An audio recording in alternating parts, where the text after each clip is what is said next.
Yan, nandito na ako ngayon. Kararating lang namin. Sinamahan ko yung asawa ko mag-deliver. Yan. Okay naman, nakarating na kami ng maayos. Na-deliver na rin yung kanyang dineliver sa suki niya. Doon na siya ngayon sa bahay. Papahinga. Yan. Kasi nahirapan siya magbuhat ng kanyang dineliver, kaya sinamahan ko na lang. Kaya guys, okay lang. At okay, nandito na ako ngayon sa aking tindahan, nakaupo. Para, alam mo ba, araw-araw na lang sarado ang aking tindahan.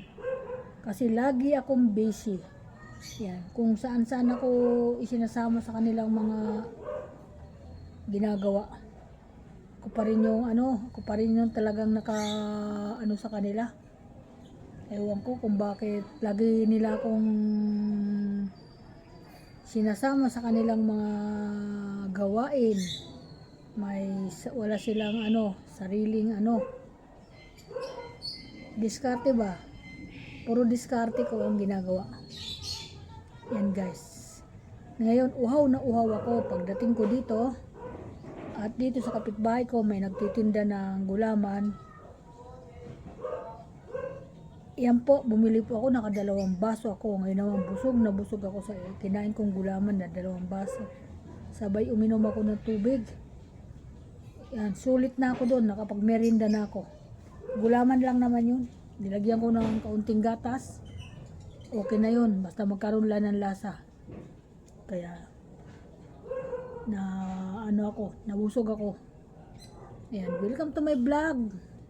Pasensya na po, ngayon po ako nakakagawa ng aking laging libangan kasi nga busy po. Pero palagay ko ngayon, baka makagawa na ako ng medyo madagdagan yung aking mga pinost kanina.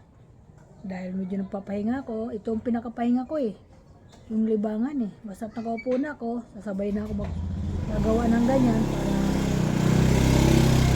kahit pa paano makapaggawa ng content at mayroon tayong may post na bago at mapanood yung atin mga manunood. Siyempre, naghahanap din sila ng panibago. Kaya yan mga guys, ingat ang lahat at magandang hapon. Magandang hapon ngayon na walang ulan. Hanggang sa ilang oras, ng oras ngayon, hapon na nga. Wala naman naramdaman na mga ambon, na mga ulan. Mainit nga lang ang panahon. Iyon po ang nararamdaman ko ngayon. Kailangan minom lang tayo ng tubig para maungusan yung atin init nga nararamdaman.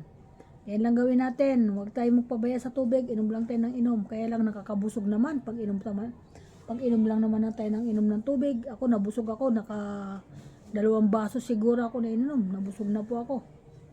Kaya ayan. Hindi na ako umuwi sa bahay para kumain ng tinapay. Ayan po. Bumili nga ako ng saging na malalaki. Doon sa may tungko. Lalaki nung saging na bili ko.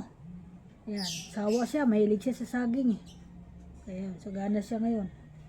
Kaya okay. Maraming salamat. Bye bye.